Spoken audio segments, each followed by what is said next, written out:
Okay, I am in Korazim. It's a really neat place. I like it because it's not super touristy, but like these are about 2,000 years old again. And it's quiet, as a lot of the sites have been, obviously, due to the situation. Not tons of tourists, but some tourists.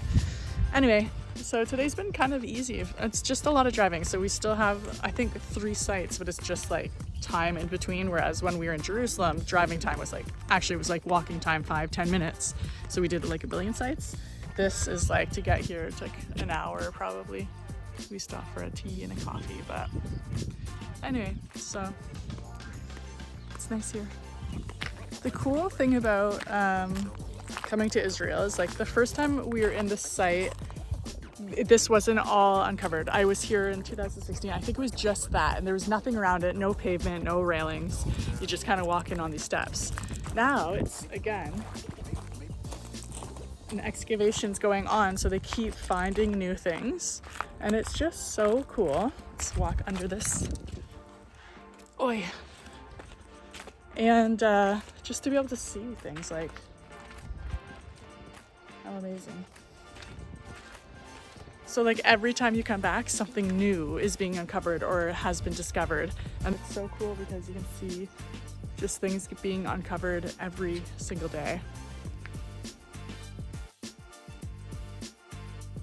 A lot of our days are like this. We like go set up for a couple hours, sometimes 3 hours, get the B-roll of the site, get the people talking for the show, and that's a lot of it. So it's just a little taste of what goes on a filming trip.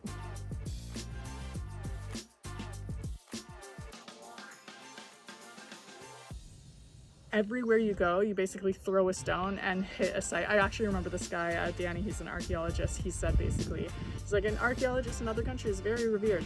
In Israel, you throw a stone, you hit one. And it was really, really funny that way because it just goes to show there's so much history here. Thousands and thousands of years of history.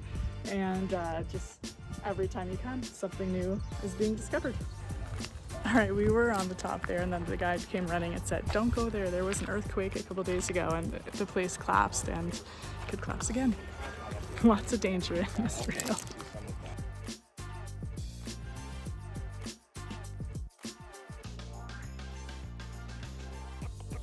All right, so when we're shooting, we're always changing views. Sometimes we're in caves, sometimes we're in a building, and sometimes we're against the Galilee Sea, which always has a haze. So there's a couple things we need to set up before we start the shoot.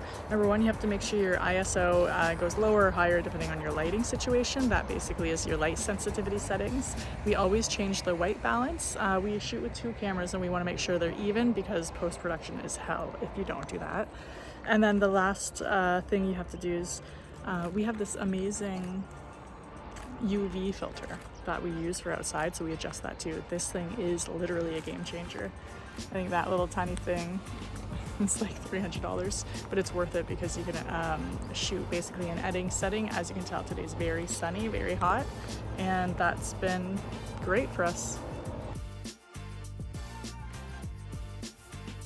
We ended the day on a boat on the Galilee doing some filming, which was pretty hard because it was wavy, so we'll have to see how that turned out, but the sunset was gorgeous and that alone made it worth it.